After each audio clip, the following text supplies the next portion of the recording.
welcome to another episode of Jack Times 2. Sorry, my hands are shaky. I just had a monster, so bear with me, please. Okay, I'm going to be showing you this cool run that I made. Okay. Yes, I know my hands are really shaky. Okay, so here we go.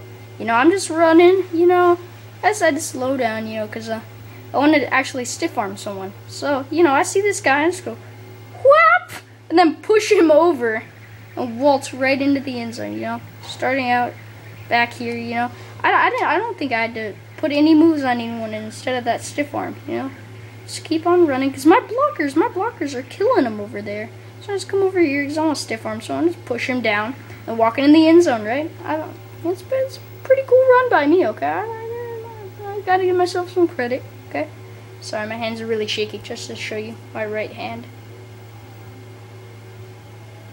Yeah, thank God I was filming with my left. You guys would be really angry if I didn't.